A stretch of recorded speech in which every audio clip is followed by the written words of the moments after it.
In this video, I'm going to do a spark plug change on my 2005 Honda Pilot. The service should be done every 84 months or 105,000 miles. Now there's 3 spark plugs up front, pointed out right there. I will change just one of them, and the other 3 are the same, so you'll get the idea. And there's 3 in the back, right there. There's the second one, and the third one is over. And I will also just change one of the ones in the rear, but they're all the same. So you just need to see one of each. And I'm going to disconnect the negative battery terminal. For this I have a torque wrench set at 156 inch-pounds or 13 foot-pounds. I'm going to use anti-seize on the spark plugs. However, there are some people that don't want to use it or don't like to use it. That's up to you.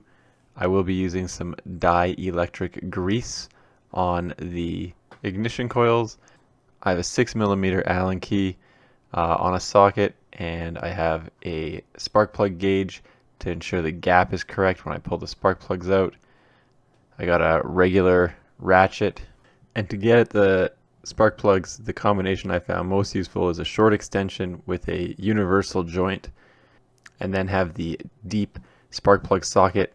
This is a 5/8 inch drive, and you can see it's got the rubber piece inside, so that'll grip the spark plug so you can pull it out without it dropping back into the spark plug well. Now the first thing to do is to remove the electrical wiring that goes to the ignition coil, and then using the 6mm Allen key or hex with the socket, just remove the one single bolt that holds the ignition coil to the valve cover. Once that's out, it pulls straight out. Now the other 2 are the same. The fan is a little bit in the way, but it's not too bad. You can still pull it out as long as you get a little bit of an angle. Now, like I said, the socket with the extension, and then snap the articulating U-joint on there, and then use your ratchet to loosen up the spark plug.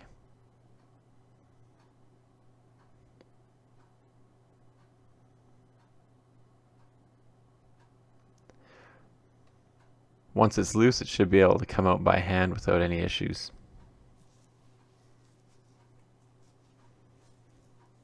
Now the manual that I have for this vehicle recommends an Iridium spark plug.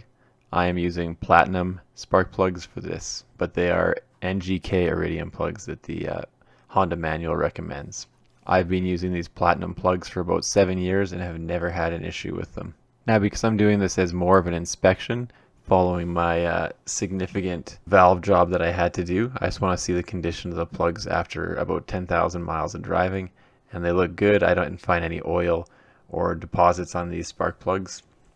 And you can see the ones that I'm using here are ZF R5F GPs, and again, that's an NGK platinum plug, vice the Honda recommended Iridium plug. So, like I said, I see no issues. The gap for these plugs should be between 0.039 and 0.043 inches, and I'm using 0.04 of an inch as my target. And like I said, I'm going to use anti-seize. It is your choice if you want to use it or not. I put a small amount on and then wipe it down with a piece of paper towel just to get it deeper into the threads. And I also avoid getting any on the threads that go into the combustion chamber. Now to put the spark plug back in, if you have a new one, obviously you'd use a new one. Like I said, I'm doing an inspection on these. Using your socket extensions, get it into the fuse well. Some people use a rubber hose, but I don't know. I have no issues threading it in like this. Thread it in by hand until it's finger tight. Then use the torque wrench, and like I said, it's 13 foot-pounds or 156 inch-pounds. Again, not everyone's going to use dielectric grease. That's up to you. I just put a small amount into the end of the ignition coil, and then use paper towel or a Q-tip just to work it around the edge because you don't want a large amount built up on the spark plug. I'm just greasing the rubber portion of the ignition coil. I'm going to then slide the ignition coil back into position and use the one bolt to fasten the ignition coil to the valve cover. And the last step is to reconnect the wiring harness to the ignition coil. And that's it. Now to get to the rear of the vehicle, I'm using a step stool and I'm sitting on top of the radiator. As you can see, you get pretty good access to the rear spark plugs as well. So again, I'm using the 6mm Allen key or hex key. I'm doing the opposite order. Remove the electrical connector and then remove the ignition coil from the valve cover. And I find that there's quite a bit of room on the firewall side of the engine to get these spark plugs out, so getting the socket and extensions into position is not difficult. And again, just using the socket, I loosen up the spark plug and then remove the spark plug by hand. So again, I'm just inspecting these plugs to make sure there's no damage or oil contamination on them, following the valve job that I did about 1 year ago. And they look good. Obviously used, but not damaged in any way. So again, I'll check the gap, and I'm looking for it to be 0.04 of an inch, which it is. And then once again, I'm going to apply anti-seize to the spark plug. And then use paper towel to embed the anti-seize into the spark plug threads. So again, slide the spark plug carefully into the spark plug well, and then tighten it up by hand, making sure that the spark plug doesn't get cross-threaded.